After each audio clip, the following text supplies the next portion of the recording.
함께 기도하겠습니다. 우리 시간 기도하실 때 오늘 이 예배와 찬양 받으시옵고 이 한 주간에 우리의 삶을 다스려 주옵소서.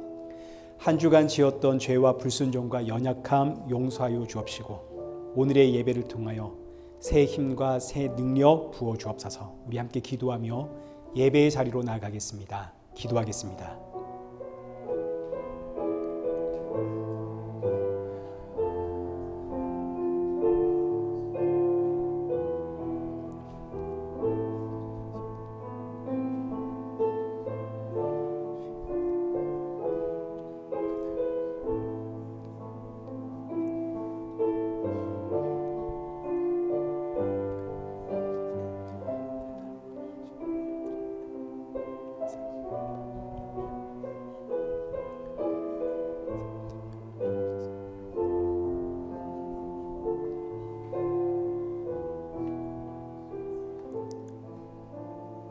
태초에 말씀이 계시니라. 이 말씀이 하나님과 함께 계셨으니 이 말씀은 곧 하나님이시니라. 살아계신 하나님 아버지, 오늘 이 예배의 자리로 우리를 인도하심에 감사를 드립니다. 예배를 드릴 때마다 우리 주 예수 그리스도 다시 오실 그날이 더욱 가까워졌음을 알고 더욱 나의 생명이신 우리 주를 의지하며 살아가는 성도가 되어지도록 성령의 충만함 허락하여 주옵소서. 오늘 예배 모든 순서 주관하여 주옵시고 새롭게 시작하는 이 한 주도 시험에 들지 않도록 우리를 붙잡아 주옵시며 모든 상황과 환경 가운데 감사할 수 있고 찬양할 수 있고 그리고 증인으로 살아가는 우리 성도들 되어지도록 마음과 중심을 붙잡아 주옵소서. 예수님의 이름으로 기도드리옵나이다. 아멘. 우리 함께 신앙 고백하시겠습니다.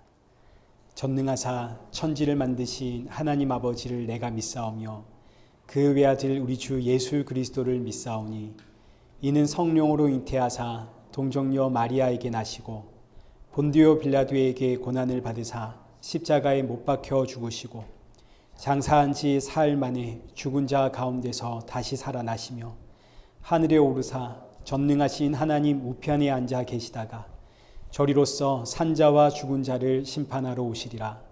성령을 믿사오며 거룩한 공예와 성도가 서로 교통하는 것과 죄를 사하여 주시는 것과 몸이 다시 사는 것과 영원히 사는 것을 믿사옵나이다. 아멘.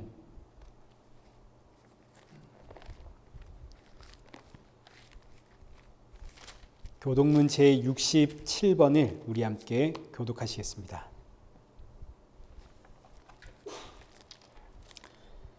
지혜를 얻은 자와 명철을 얻은 자는 복이 있나니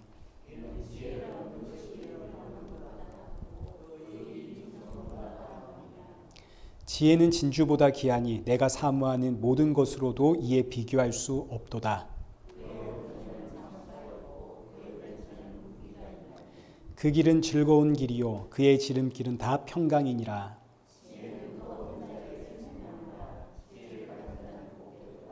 여호와께서는 지혜로 땅에 터를 놓으셨으며 명철로 하늘을 견고히 세우셨고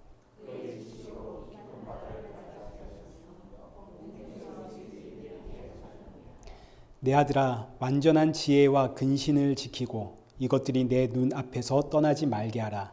대저 여호와는 내가 의지할 이시니라. 내 발을 지켜 걸리지 않게 하시리라. 아멘. 찬송가 9장입니다.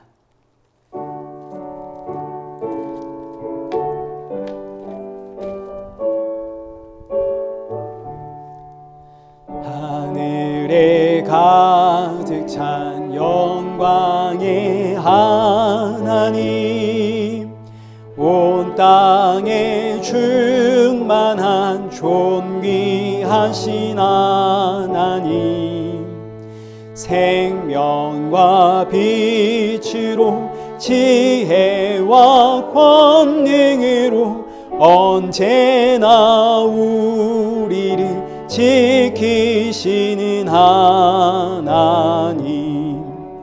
성부와 성자와 성령 삼위의 하나님, 우리의 주시옵소서. 사랑이 넘치는 자비하신 하나님, 은혜가 풍성한 구원의 하나님, 참회의 심령에 평안을 주시옵고 죄악과 허물을 용서하게 하소서. 찬송과 영광과 생명 구원의 하나님, 우리 예배를 받아주시옵소서. 연약한 심령을 굳게 세워주시고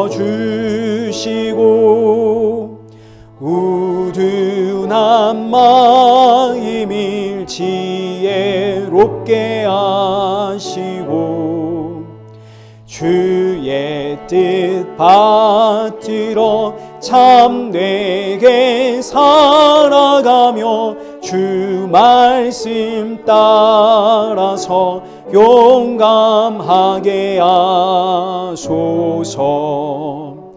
권능과 지혜와 사랑 은혜의 하나님,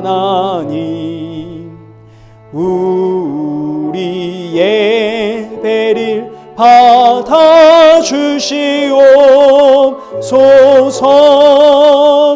주 앞에 나올 때 우리 마음 기쁘고 그 말씀 힘되어 새 희망이 솟는다.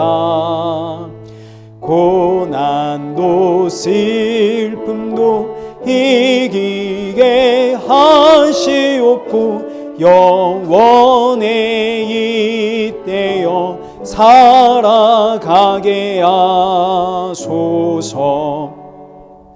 우리의 자랑과 기쁨 생명의 하나님, 우리 예배를 받아주시옵소서. 아멘.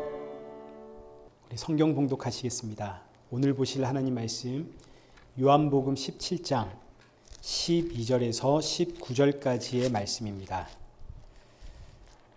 우리 한 절씩 교독하시겠습니다.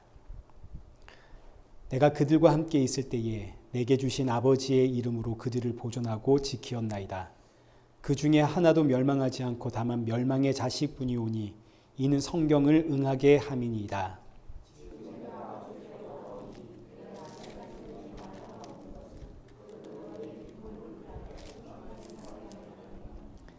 내가 아버지의 말씀을 그들에게 주었사오매 세상이 그들을 미워하였사오니 이는 내가 세상에 속하지 아니함 같이 그들도 세상에 속하지 아니함으로 인함이니이다.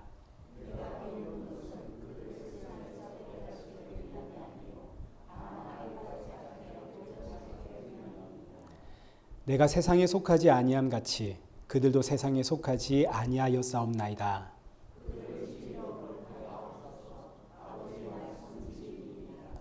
아버지께서 나를 세상에 보내신 것 같이 나도 그들을 세상에 보내었고 또 그들을 위하여 내가 나를 거룩하게 하오니 이는 그들도 진리로 거룩함을 얻게 하려 함이니이다.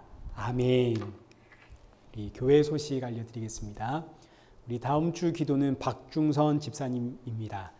우리 박중선 집사님의 이제 아내가 되는 김희경 집사님이 대상포진으로 인해서 오늘 교회를 못 나왔습니다. 건강을 위해서 기도해 주시고 또 우리 일회교회 건강으로 힘들어하시는 우리 여러분들을 위해서 여러분 기도 부탁을 드립니다. 우리 오늘 허재은 자매가 저기 이제 앉아 있는데 교환 학생으로 반년간 이제 한국에 가게 됩니다. 오늘이 마지막 주일입니다. 우리 허재은 자매의 그 일정들을 위해서 여러분 기도 부탁을 드리겠습니다. 그리고 지난주에는 최희연 집사님 한국에 한 달간 일정으로 이제 한국에 가 계십니다. 우리 이 시간에는 은혜 아니면 살아갈 수가 없네 우리 찬양하시면서 준비하신 헌금 봉헌하도록 하겠습니다. 우리 공흥 장로님 헌금 봉헌 부탁을 드리겠습니다.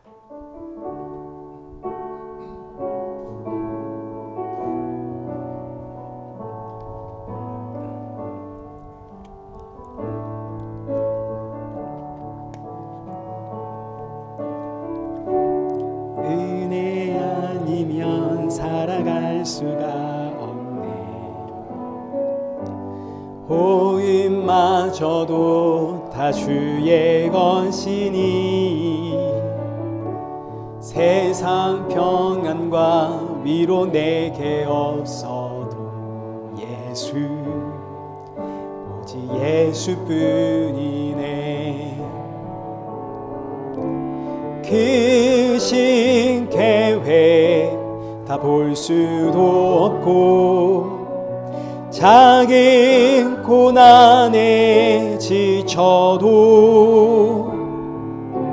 주께 묶인 나의 모든 삶 버티고 견디게 하시네.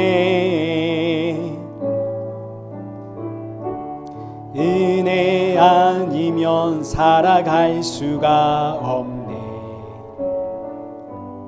나의 모든 것 다 주께 맡기니 참된 평안과 위로 내게 주신 주 예수 오직 예수뿐이네.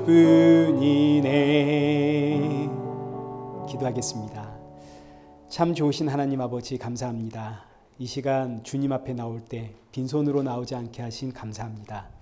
우리가 드리는 것이 작은 예물이지만 그러나 이 예물을 준비하는 그 손길 위에 주의 은혜와 사랑이 넘치게 하시고 또 이 예물을 준비할 때마다 날 위해 십자가에 죽으신 예수 그리스도를 기억하며 마음에 새기는 우리 성도들 되게 하여 주옵소서.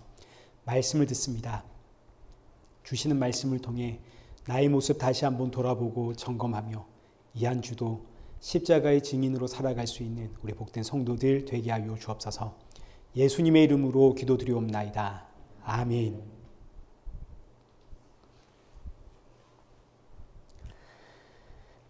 우리 오늘 본문은 요한복음 17장 12절에서 19절입니다. 예정이라는 제목으로 오늘 본문의 말씀을 우리 함께 살펴보도록 하겠습니다. 지난주에는 11절의 말씀을 통해서 내게 주신 아버지의 이름으로 그들을 보존해 주십시오라는 예수님의 기도에 대해서 우리가 살펴보았습니다. 오늘 본문은 그 연장선에서 시작을 합니다. 여기 12절을 보십시오. 내가 그들과 함께 있을 때에 내게 주신 아버지의 이름으로 그들을 보존하고 지켰나이다. 예수님께서 제자들과 함께 있을 때는 예수님께서 아버지의 이름으로 친히 제자들을 보존하고 지켰다라고 말씀을 하십니다. 그럼 이제 제자들의 입장에서 예수님이 제자들의 무엇을 지키고 보존해 주었는가를 우리가 좀 봐야겠죠. 이제 대표적인 제자들이 베드로, 야고보, 요한입니다. 예수님의 3대 제자, 수제자라고 그러죠. 공통점은 어부입니다. 바다에서 물고기 잡던 사람들입니다. 그러던 어느 날 예수님께서 베드로를 부르시고 야고보와 요한을 부르십니다. 그러자 베드로와 야고보와 요한은 자신의 생업을 전부 버려두고 예수님을 따르기 시작을 합니다. 무려 3년 동안 예수님을 따랐죠. 이 3년 동안 예수님이 이들의 무엇을 지켜주었는가 한번 생각해 보십시오. 가만히 생각해 보시면 예수님은 이들에게 천국의 복음을 전하고 가르치셨지 이들의 삶을 지켜주신 것은 아닙니다. 오히려 제자들이 예수님의 삶을 지켰습니다. 제자들이 예수님을 섬겼죠. 예수님의 먹을 것, 마실 것, 입을 것, 그리고 예수님 누울 곳, 그 전부 제자들이 해결한 겁니다. 그럼 제자들은 왜 3년 동안 예수님을 그렇게 섬겼나요? 예수님을 메시아로 보았거든요. 다윗과 같은 위대한 왕으로 보았습니다. 로마의 압제에서 우리를 독립시켜 줄 뿐만 아니라 이 세계를 제패하는 그런 메시아로 보았기 때문에 예수님께서 로마를 쫓아내고 왕이 되는 그 순간 우리는 전부 개국 공신이 되어 이제 이 나라에서 한 자리씩을 차지할 것이다. 그래서 꼬박 3년 동안 예수님을 섬기면서 예수님 쫓아다닌 겁니다. 그러니까 가만 보시면 예수님께서 이 제자들의 삶을 지켜주신 게 아니라 오히려 제자들이 예수님을 지키며 섬기며 쫓아다닌 거죠. 그리고 드디어 지금 6월절 예수님이 예루살렘에 입성하자 온 예루살렘 주민들이 성문을 열고 성문 앞에 호산나를 외치며 예수님을 왕으로 맞이를 했습니다. 그럼 이제 다 끝난 거 아닙니까? 그래서 이때 제자들 사이에서 누가 더 크냐의 싸움이 생기는 겁니다. 우리 중 누가 더 높은 자리에 앉을 것인가? 예수님을 많이 섬긴 자가 높은 자리에 앉겠죠. 그래서 야고보와 요한의 어머니가 예수님을 찾아와 하는 말이 여기 마태복음 20장 20절입니다. 그때 세베대의 아들의 어머니가 그 아들들을 데리고 예수께 와서 절하며 무엇을 구하니 예수께서 이르시되 무엇을 원하느냐 이르되 나의 이 두 아들을 주의 나라에서 하나는 주의 우편에 하나는 주의 좌편에 앉게 하소서. 지금 이 사건이 예수님 예루살렘에 들어가시는 그 마지막 날 예수님 십자가의 죽기를 납둔 그 얼마 상간에 일어난 일입니다. 예루살렘에 입성을 했을 때에 야고보와 요한의 어머니가 예수님을 찾아와 청탁을 한 거죠. 그러자 이제 24절 보십시오. 10제자가 듣고 그 두 형제에 대해 분이 여기더라. 10명의 제자들이 얼마나 화가 났는지 어머니까지 동원을 하다니 저럴 수 있는가. 이런 제자들에게 예수님이 주시는 말씀이 여기 28절입니다. 인자가 온 것은 섬김을 받으려 함이 아니라 도리어 섬기려 하고 자기 목숨을 많은 사람의 대속물로 주려 함이니라. 예수님을 잘 섬겨서 이 땅에서 부귀 영화를 누리려고 하는 이런 제자들에게 예수님 하시는 말씀이 난 섬김을 받으려고 온 것이 아니라 섬기려고 왔다. 내 목숨을 너희에게 주기 위해서 내 목숨으로 너희를 살리기 위해서 왔다. 그래서 하시는 말씀이 이어지는 말씀이 죽음에 대한 이야기입니다. 내가 곧 너희를 떠날 것이다. 제자들은 난리가 났죠. 요한복음 13장 36절 베드로가 제자들을 대표해 묻습니다. 주여 주여 어디로 가시나이까? 내가 가는 곳에 너희가 지금은 따라올 수 없지만 후에는 따라오리라. 제자들이 난리가 났습니다. 지금 왕이 되셔야 되는데 예수님께서 떠난다고 하시니까 심지어 이 떠남이 어디 다른 곳에 가는 게 아니라 죽음에 대한 이야기입니다. 내가 죽으러 간다.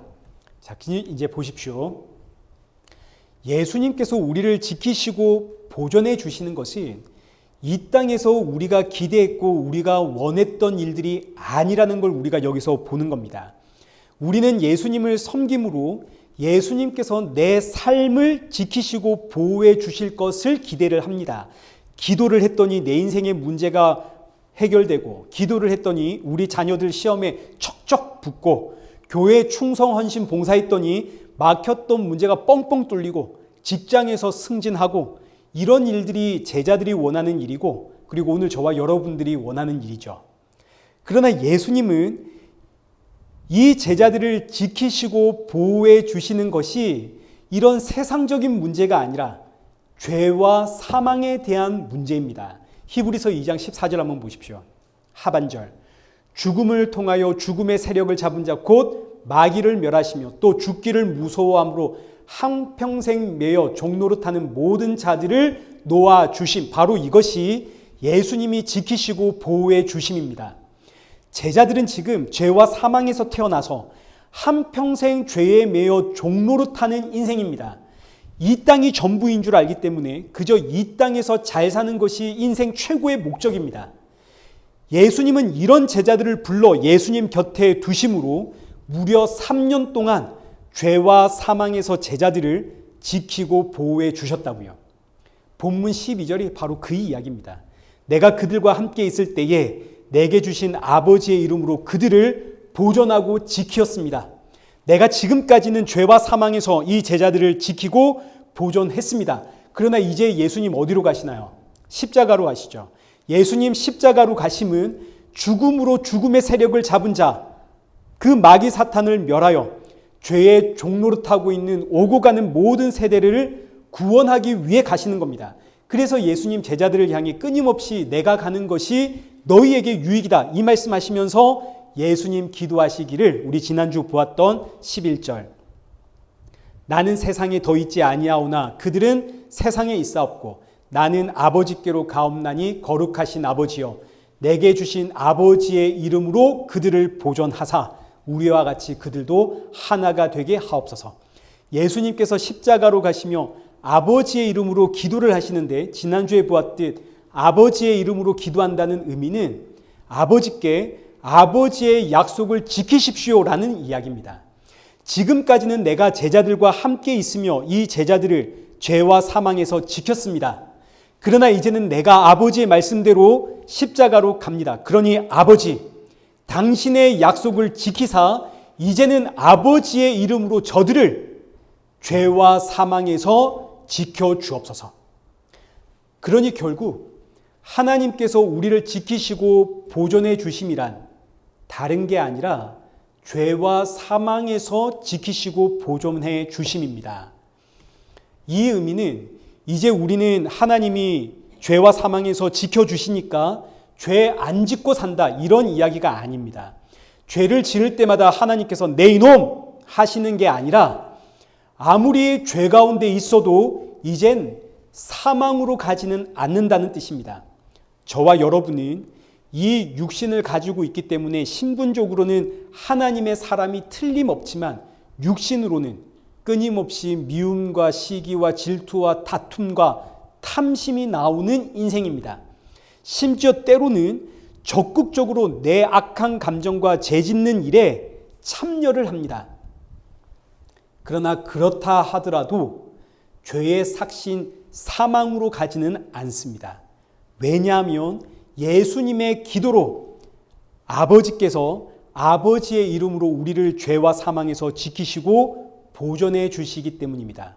그러니 여러분 항상 기억하십시오. 하나님은 지금 저와 여러분의 고단한 삶을 지키시고 보존해 주시는 게 아닙니다.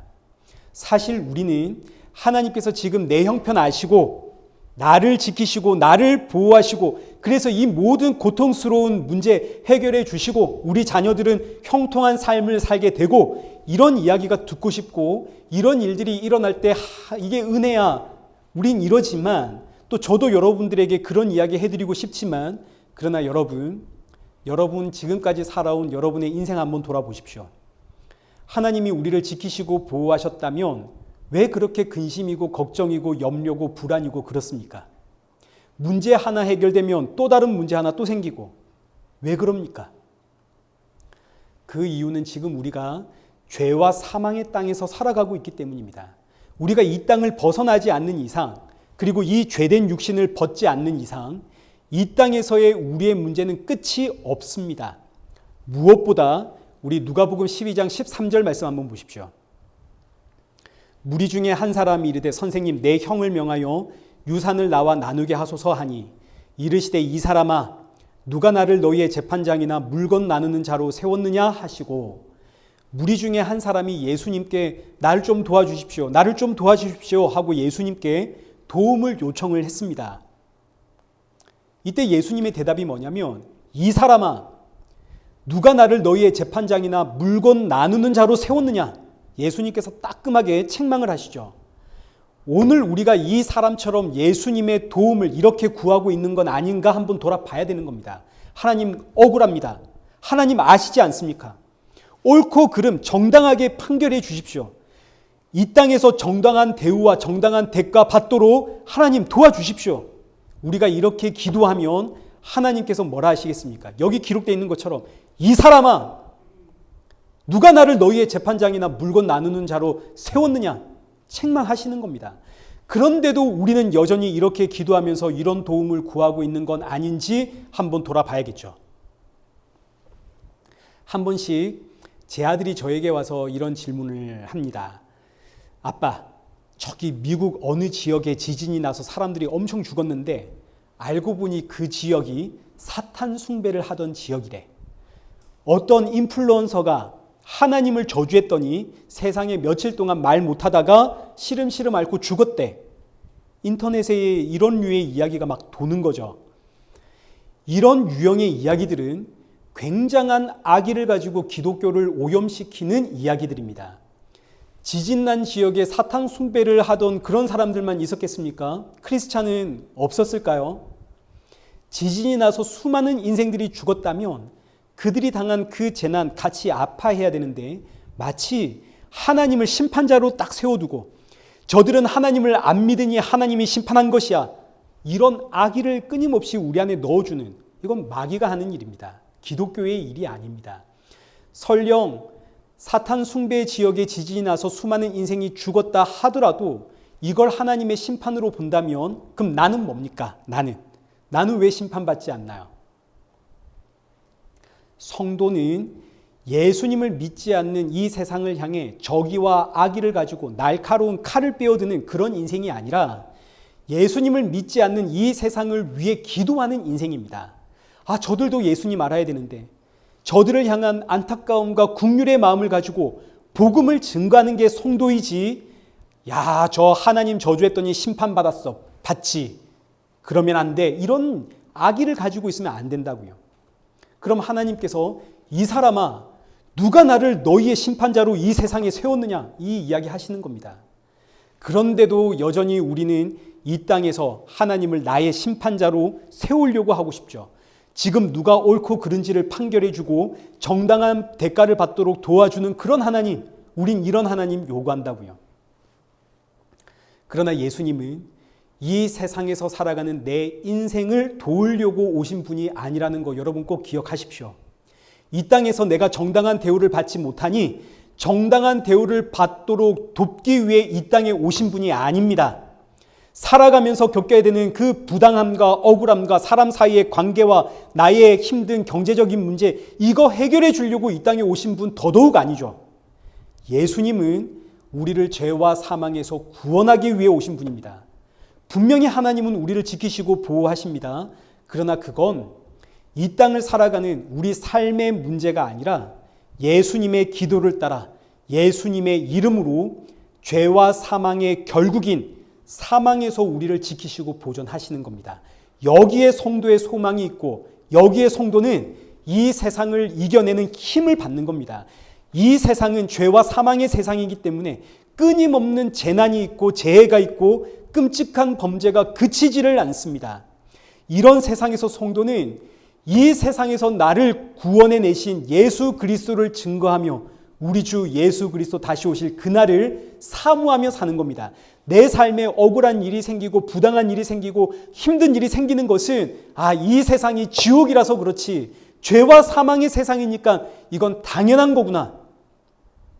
그래서 성도의 소망이 마라나타, 아멘 주 예수여 어서 오시옵소서, 이날 사모하며 이 땅을 살아가는 게 성도의 소망이라는 거 여러분 꼭 기억하셔야 되는 겁니다.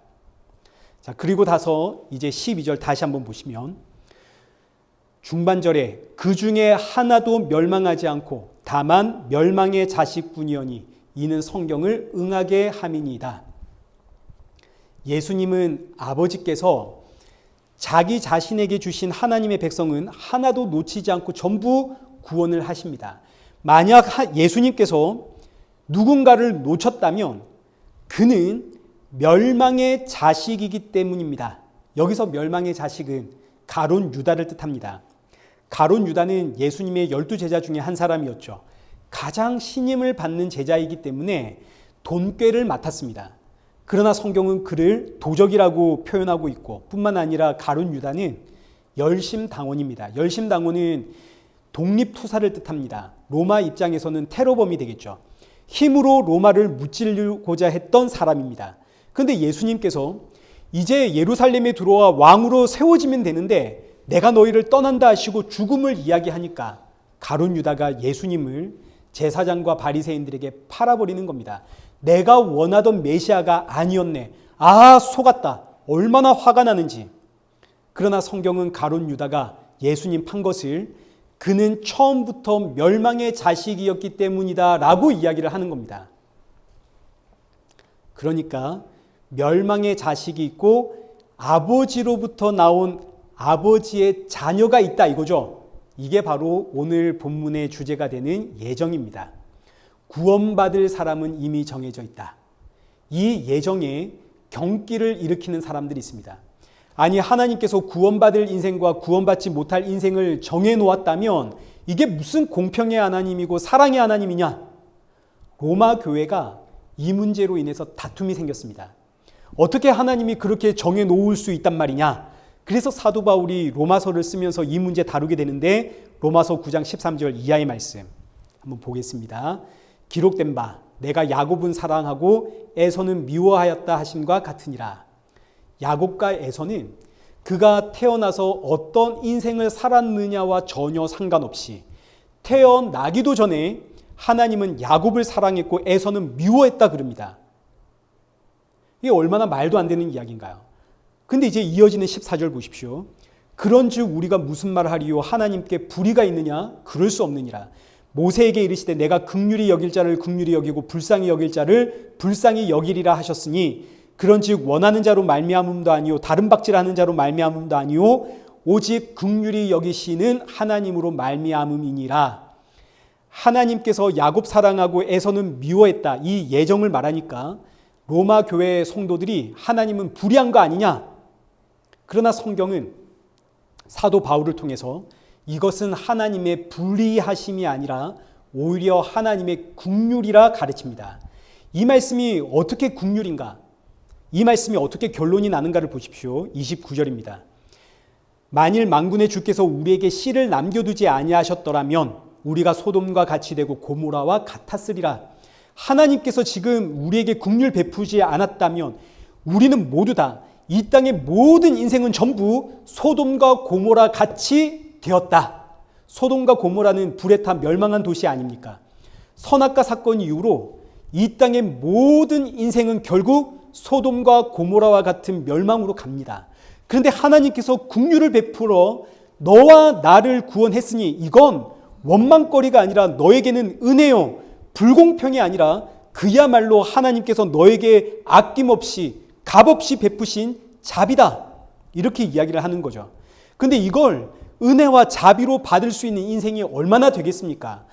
우리의 이성으로는 이게 하나님의 은혜가 아니라 불공평입니다. 하나님 불의하신 거 아닙니까? 어떻게 이럴 수 있습니까? 그래서 사도 바울이 이 예정에 관한 논쟁을 끝내면서 결론을 뭐라고 하냐면 33절입니다.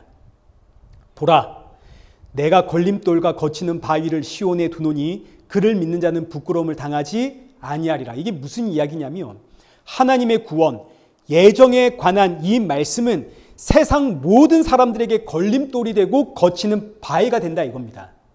이렇게 예정에 대한 내용을 끝맺습니다. 그러니 예정이란 믿음의 사람에게는 한없는 하나님의 은혜가 되는 것이고, 세상에 내가 믿어지다니 소돔과 고모라처럼 멸망할 나를 주께서 건져주셨구나, 정말 말할 수 없는 은혜가 되는 것이고 믿음의 사람에게는. 반면 오늘 본문의 표현대로 하자면 멸망의 자식들이 있습니다. 그들에게는 이 말씀이 걸림돌이 되고 거치는 바위가 되어 도무지 믿기지가 않는 겁니다. 그래서 예정론을 정리를 하면 예정이란 성도에게는 나를 아시고 나를 찾아내신 하나님의 은혜에 대한 최상급의 표현이 예정입니다. 소돔과 고모라처럼 멸망해야 하는 나를 건져내어 구원을 주신 하나님의 은혜, 그리고 동시에 예정 안에는 성도의 사명이 담겨 있습니다. 그래서 예정과 관련된 말씀을 보면 항상 연결되어져 나오는 말씀이 예수 그리스도입니다. 먼저 로마서 8장 29절을 한번 보겠습니다. 하나님이 미리 아신 자들을 또한 그 아들의 형상을 본받게 하기 위하여 미리 정하셨으니, 하나님께서 미리 아신 자, 예정입니다. 하나님께서 저와 여러분을 미리 아셨다고요? 그런데 이렇게 미리 아신 이유가 뭔가요? 그 아들의 형상을 본받게 하려고. 여기서 그 아들의 형상을 본받게 한다는 이야기는 예수님처럼 살아라는 이야기가 아닙니다. 예수님을 본받아 예수님처럼 살아라 이런 이야기가 아니라, 먼저 아들의 형상이란 완전한 사람의 형상을 뜻합니다. 여기 창세기 1장 25절에 기록되어 있는 것처럼 하나님이 이르시되 우리의 형상을 따라 우리의 모양대로 우리가 사람을 만들고, 이때의 그 형상입니다. 그러나 지금 우리는 그 형상이 없죠. 아담과 하와의 선악과 사건으로 우리는 아들의 형상을 잃어버렸습니다. 그런데 이런 우리가 아들의 형상을 회복했습니다. 어떻게 회복했나요? 참 아들의 죽음으로, 그리고 그 참 아들이 내 안에 들어오심으로 나와 그 아들이 하나됨을 이루어 아들의 형상을 회복했습니다. 그러니까 여기서 그 아들의 형상을 본받게 하기 위하여 미리 정했다. 이 의미는 누가 너를 구원하여 아들의 형상을 회복시켜 주었는지를 알게 하려고 예정했다. 이런 이야기입니다. 동시에 본받다라는 의미는 예수님이 나를 찾아내심과 같이 이 땅에서 예수님 무슨 일을 하셨나요? 아버지께서 내게 주신 자를 찾아내는 일, 이거 하셨죠. 그러니까 본받는다는 의미는 예수님이 나를 찾아내신 것 같이 이제 나의 사명은 예수 그리스도를 증거함으로 예수님의 백성을 찾아내는 것에 있다. 이런 뜻입니다. 자, 그러니 예정의 목적은 먼저는 나에게 아들의 형상을 회복시켜 주신 우리 주 예수 그리스도의 구원의 은혜를 알게 하는 게 예정의 목적이고, 그 다음은 우리 주 예수 그리스도를 증거하게 하는 것이 예정의 목적입니다. 이 두 가지를 잊어서는 안 됩니다. 예정하면 두 가지가 나와야 되는데, 첫째는 예수님을 아는 것이고, 둘째는 그 예수 그리스도를 증거하는 것. 이게 예정의 목적입니다. 반드시 예정하면 이 두 가지는 함께 따라 나와야 됩니다. 마찬가지 똑같은 말씀이 에베소서 1장 4절에도 있습니다. 곧 창세전에 그리스도 안에서 우리를 택하사 우리로 사랑 안에서 그 앞에 거룩하고 흠이 없게 하시려고. 자, 이 말씀도 보시면 창세전에 이미 저와 여러분을 그리스도 예수 안에서 택하셨습니다. 택하신 이유는 뭔가요? 우리로 그 앞에서 거룩하고 흠이 없게 하시려고입니다. 이 의미는 거룩하고 흠이 없게 하나님 앞에서 살아라, 이런 이야기가 아닙니다. 우리가 어떻게 하나님 앞에서 거룩하고 흠 없이 그렇게 살아갈 수 있습니까? 돌아서면 죄를 짓는 인생인데, 우리의 돌아서면 내 입에서는 열린 무덤이라 악한 이야기가 그렇게 나가고 우리의 감정 다스리지 못하고, 우린 하나님 앞에서 거룩하고 흠없게 살아갈 수 있는 인생이 아니죠. 그런데 이런 우리가 하나님 앞에서 거룩하다, 의롭다, 흠이 없다, 칭함을 받습니다. 어떻게 이런 칭함을 받나요? 예수 그리스도 때문에 우리가 거룩하다, 의롭다 칭함을 받죠. 그래서 이 말씀 역시 보시면 창세전에 우리를 택하심도 예수 그리스도 안에서요, 우리를 하나님 앞에서 거룩하다, 흠없다 칭함 받게 됨도 예수 그리스도 안에서 이루어진 일입니다. 그러니 예수 그리스도 안에서 거룩하고 흠 없는 인생이 된 성도는 이제 뭐 해야 되겠습니까? 나를 구원하여 거룩하고 흠 없는 인생 되게 하신 그 예수 그리스도를 이제 증거해야겠죠. 이게 바로 예정의 목적입니다. 예정이란 나를 구원하여 아들의 형상을 회복시켜 주시고 하나님 앞에서 거룩하고 흠 없는 인생 되게 하신 예수 그리스도를 알게 하는 것이 예정의 목적이고, 동시에 그 아들의 형상이신 예수 그리스도를 증거함으로 하나님의 예정된 백성을 찾아내게 하는 것이 예정의 목적입니다. 그러니 예정론이란 단순히 하나님이 구원하실 자를 미리 정해 놓으셨다가 이게 아닙니다. 이렇게만 쉽게 생각해 버리면 어떤 일이 일어나냐면, 죄 지어도 되겠네, 어차피 예정했다면 구원받을 인생 언젠간 구원받겠지, 그럼 막 살아도 되겠네. 틀린 말은 아니지만 이게 얼마나 어리석은 말인지 로마 교회 성도들이 이런 생각을 했다고요. 그래서 사도 바울이 로마서 6장 1절 은혜를 더하게 하려고 죄에 거하겠느냐, 그럴 수 없느니라. 마치 이런 겁니다. 왕궁에서 잔치가 열렸습니다. 무료로 음식을 나눠줄 뿐만 아니라 서커스도 오고 평생 구경할 수 없는 그런 진귀한 구경거리가 이제 거기에 있습니다. 그래서 왕궁에서 열리는 잔치에 참여하려고 보니까 우리 아들이 저기 진흙밭에서 놀고 있는 겁니다. 그래서 진흙밭에 뒹굴고 있는 이 아이들을 데리고 와서 깨끗이 씻기고 좋은 옷을 입혔습니다. 그럼 이제 어디 가야 되나요? 왕궁 잔치에 가야겠죠. 근데 이 아이가 왕궁에 갈 생각은 안 하고 또 진흙밭에 들어가 몸을 뒹군다 이겁니다. 왜요? 내가 더러워지면 엄마 아빠가 또 씻겨주니까. 그래서 씻겨주면 또 뒹굴고, 씻겨주면 또 뒹굴고, 물론 계속 지켜주겠지만 이것이 죄와 사망에서 우리를 끝까지 지켜주시는 하나님의 보호하심입니다. 그건 맞습니다. 그러나 이 아이는 진흙밭에서 뒹군다고 왕궁에 가서 누려야 되는 그 천국 잔치의 기쁨은 조금도 맛보지를 못하는 겁니다. 그래서 사도 바울이 하는 이야기가 은혜를 더하게 하려고 죄에 거하겠느냐? 그럴 수 없느니라. 죄와 사망에서 구원받은 성도는 다시 죄와 사망으로 가는 게 아니라 이제는 마땅히 누려야 하는 그 천국의 기쁨을 누려야 된다 이거죠. 자, 이거 이렇게도 표현할 수 있습니다. 오랜만에 가족들과 함께 맛집을 갔습니다. 대기 번호가 30번입니다. 2시간 기다려야 되는 겁니다. 그런데 이 맛집 사장이 저를 아는 거죠. 사장님 특례로 테이블 하나 얻었습니다. 저에게 언제든지 오시면 바로 식사 대접하겠습니다. 그랬습니다. 그럼 이제 맛있는 밥 먹어야 될 거 아닙니까? 근데 이야, 사장님 덕분에 줄 서지 않고도 들어왔네. 그래서 나가서 또 들어오고 나갔다가 또 들어오고 이것만 반복하면 바보 아닙니까? 바보.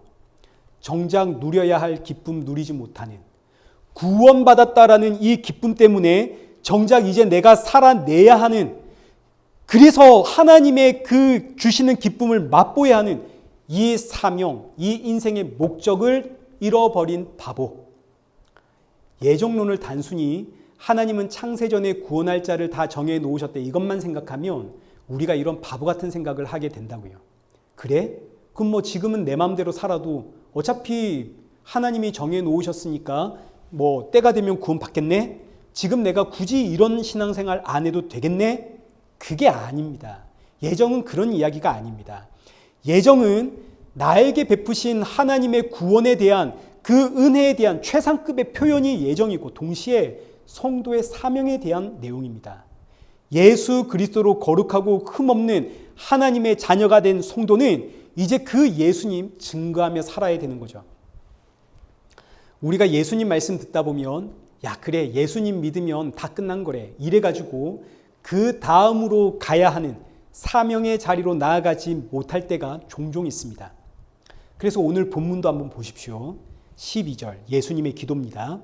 예수님께서 아버지가 내게 주신 자녀와 멸망의 자식을 구분짓습니다. 이게 이제 예정이죠. 아버지께서 내게 주신 자녀, 아버지가 미리 아신 자들, 그들 중에 내가 있다는 사실 앞에 아멘. 하나님의 은혜가 너무너무 귀하고 감사합니다. 근데 여기서 끝나는 게 아닙니다. 예수님의 기도가 어디로 이어지냐면 18절로 이어집니다. 아버지께서 나를 세상에 보내신 것 같이 나도 그들을 어디에 보냈다고요? 세상에 보냈다고요. 여기로 이어지는 겁니다. 예정은 일로 이어진다고요.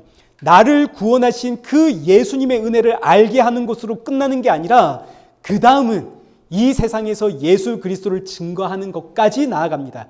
이게 목적입니다. 그래서 예수님 기도하시는 겁니다. 아버지여 내가 저들을 세상에 보냈습니다. 십자가의 증인으로 세상에 보냈사오니 이 사명을 잊지 않고 잘 감당할 수 있도록 저들을 지켜주십시오. 이것이 십자가로 가기 전 예수님의 마지막 기도의 제목입니다.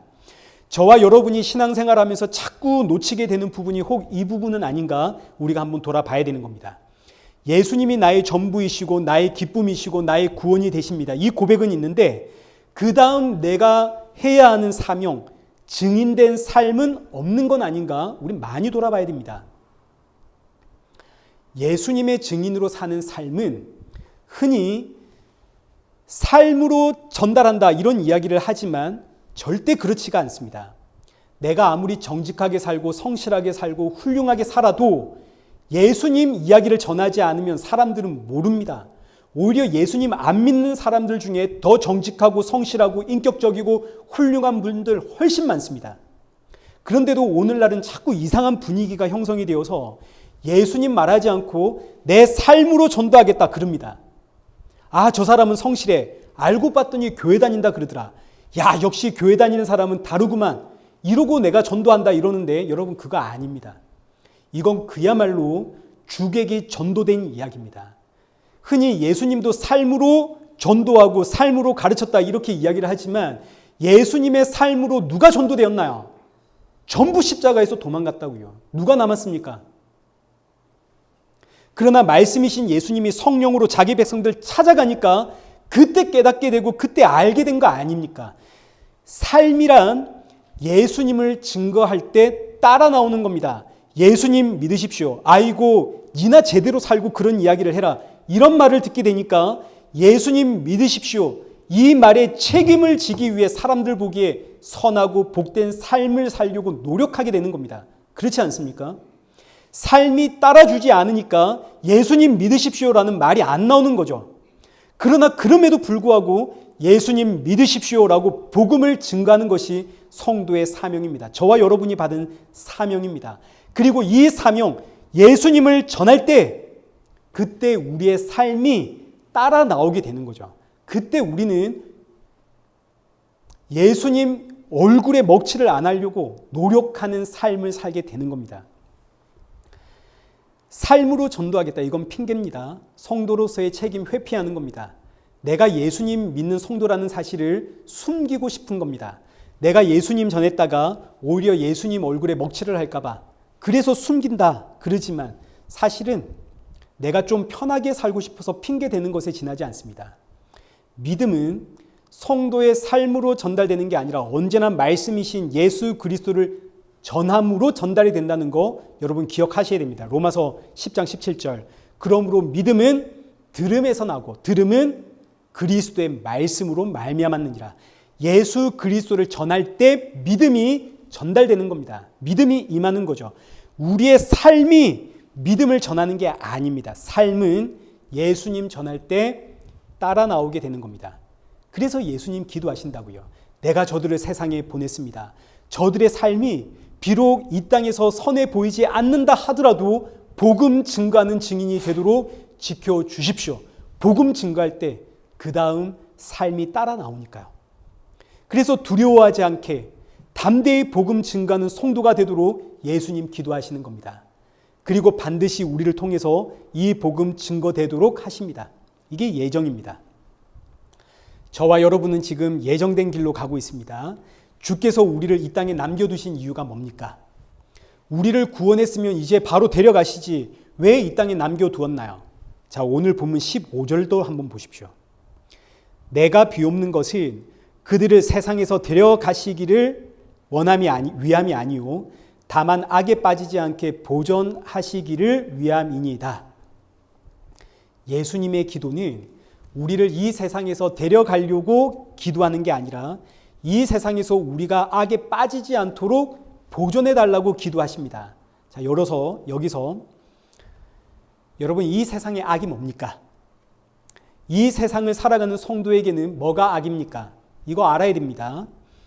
성도에게 악이란 다른 게 아닙니다. 나를 구원하신 예수 그리스도를 숨기는 게 악입니다. 여러분 죄가 뭔가요?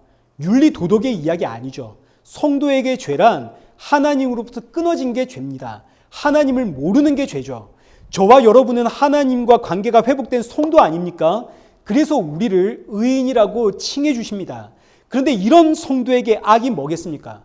날 구원하신 예수 그리스도를 숨기는 게 악이 되는 겁니다. 자꾸 내가 처한 상황과 환경에서 눈치를 보고 사람과의 관계 때문에 예수님을 숨기는, 예수님 전하지 못하는 이게 성도가 빠지는 악입니다. 우리는 악에서 구하소서 이러면 자꾸 거짓말하고 시기하고 질투하고 미워하고 다투고 이런 윤리 도덕적인 이야기를 생각하게 되는데 여러분 이건 아무것도 아닙니다.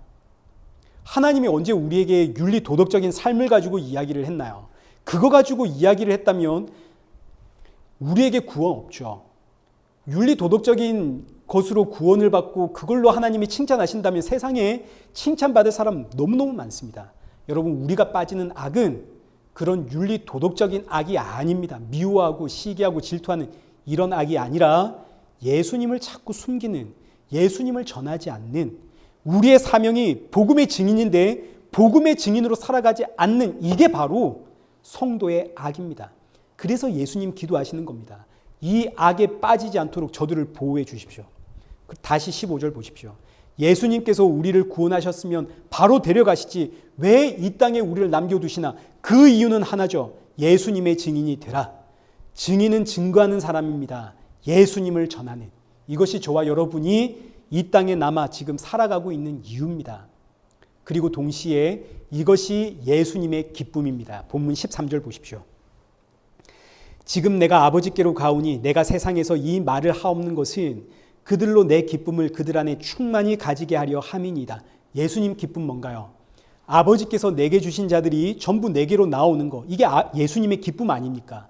앞서 살펴보았던 로마서와 에베소서의 표현으로 하자면 하나님께서 미리 아신 자들, 창세전에 그리스도 안에서 택함받은 자들이 예수 그리스도로 인해 거룩하고 흠이 없는 하나님의 자녀가 되는 것, 이것이 예수님의 기쁨인 겁니다. 동시에 예수님으로 인해 거룩하고 흠없는 하나님의 자녀가 된 성도가 이제 예수님의 증인이 되어 예수님을 전하는 것이 예수님의 기쁨이 되는 거죠. 그럼 오늘 본문 13절에 내 기쁨이 저들 안에 충만해지기를 원합니다. 그럼 이제 성도의 기쁨은 뭐가 되나요? 이 세상에서 형통하게, 그래서 잘 먹고 잘 사는 게 성도의 기쁨이 아니라 이건 세상의 기쁨이고, 저와 여러분의 기쁨은 예수님 증거함으로 한 영혼이, 그 영혼이 내 자녀가 될 수도 있고 내 가족이 될 수도 있고 내 이웃도 될 수 있겠죠. 그 영혼이 예수님께로 돌아오는, 이게 이제 성도의 기쁨이 되고 이것이 바로 예수님을 본받는다, 이런 뜻입니다. 근데 이 기쁨의 자리로 나아가지는 못하고 자꾸 죄 지어도 예정만 되어 있으면 구원을 받는데, 죄 지어도 예정만 되어 있으면 용서받는데, 이 말씀만 붙들고 정작 이제 내가 행해야 하는 사명의 자리로 나아가지 못한다면 성도가 누려야 될 기쁨을 맛보지 못하는 겁니다. 이게 너무너무 안타까운 이야기가 되는 거죠. 분명 예수님 나의 모든 죄 용서하셨습니다.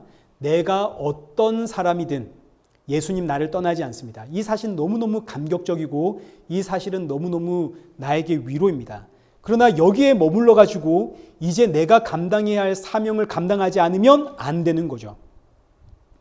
예수님이 나를 구원하셨기에 이 기쁜 소식 전해야 되는 겁니다. 여기까지 가야 되는 거죠.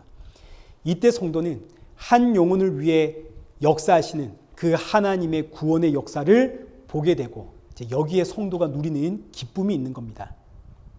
이 일에는 나이의 많고 적음이 의미가 없습니다. 우리는 주가 부르시는 그날까지 예수님을 증거하는 증인입니다. 이게 저와 여러분의 이 땅의 사명입니다. 여러분 이 땅에서 좋은 직장 가고 돈 많이 벌고가 여러분의 인생 목적이 아닙니다. 전에도 한번 말씀드렸지만 우리 일회교회 한번 보십시오. 정말 지금 이렇게만 딱 봐도 어른반 청년반 아닙니까? 예배 후에 우리 믿음의 선진들이 우리 청년들 한 명씩 붙잡고 예수님 이야기해 주십시오. 교회는 이 일을 훈련하는 곳입니다. 예수님 전함으로 전하는 자는 예수님에 대해 더 많이 더 깊이 알아가게 되고, 듣는 자는 예수님 안에서 굳게 세워져 가고, 이것이 주 안에서 한 몸으로 세워져 가는 교회입니다. 우리 일회교회가 정말로 주 안에서 한 몸으로 세워져 가는 교회, 그리고 예배 후에는 각자의 삶의 자리에서 예수님 증거하는, 그래서 한 영혼을 살려내시는 그 주의 기쁨을 경험하며 살아가는 그런 복된 저와 여러분 되시기를 축원합니다. 우리 이 시간 사명이라는 찬양 함께 찬양하시고 기도의 자리로 나아가겠습니다.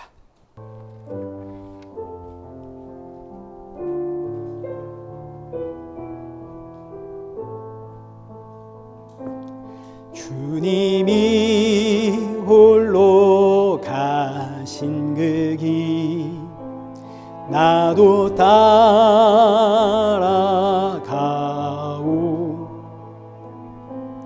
모든 물과 피를 흘리신 그 길을 나도 가오. 험한 산도 나는 괜찮소. 바다 끝이라도 나는 괜찮소. 죽어가는 저들을 위해 나를 버리길 바라오. 아버지 나를 보내주오. 나는 달려가겠소.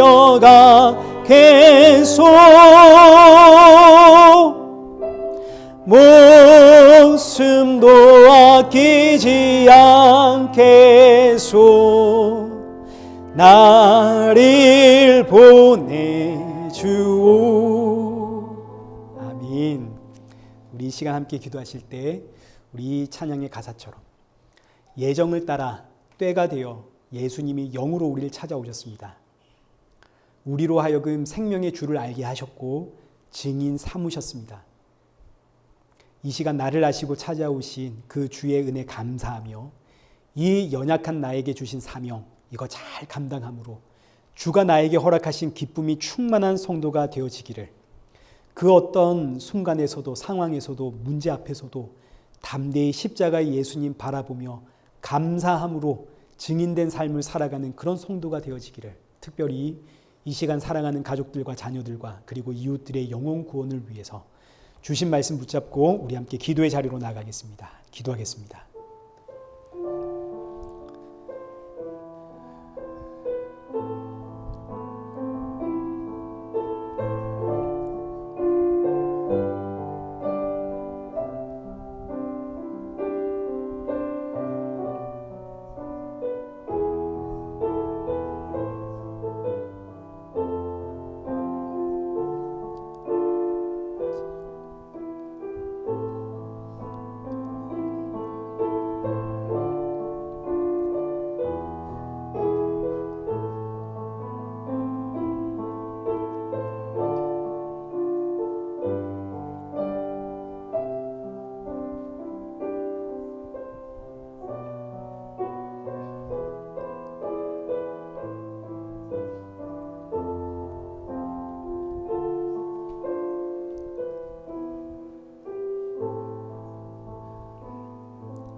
살아계신 하나님 아버지, 창세전 예정을 따라 때가 되어 우리를 이 땅에서 불러주심에 감사드립니다. 우리의 삶이 비록 주가 원하시는 그 거룩의 삶을 살지 못한다 하더라도 그렇기에 예수님 십자가에 죽으셨다는 사실을 기억하며 이런 날 구원하신 십자가의 예수님 담대히 증거하는 성도가 되어지도록 우리 사랑하는 성도들에게 힘과 용기와 지혜를 부어 주옵소서. 육신의 연약함과 이 세상의 흔들림을 볼 때마다 흔들리지 않는 영원한 하나님의 나라를 바라보며 우리 주 예수 그리스도 다시 오실 그날 사모하며 살아가는 성도가 되게 하시고, 주가 부르시는 그날까지 죽은 영혼들에게 생명을 전달하는 이 사명 잘 감당하는 성도가 되어지도록 성령의 충만함 허락하여 주옵소서. 한 영혼을 바라보며 기도하는 성도 되게 하시고 한 영혼 주께로 돌아옴이 나의 기쁨이 되어지는 그런 복된 성도들 되게 하여 주옵소서. 예수님의 이름으로 기도드리옵나이다. 아멘. 이제는 우리 주 예수 그리스도의 은혜와 성부 하나님의 크신 사랑과 성령 하나님의 위로교통 충만하심이 주의 예정하심을 따라 날이 갈수록 더욱 예수님을 깊이 알아가며 주신 사명 잘 감당하는 우리 일회교회와 성도들과 온 세계교회 머리머리 위에 이제로부터 영원토록 함께 있을지어다. 아멘.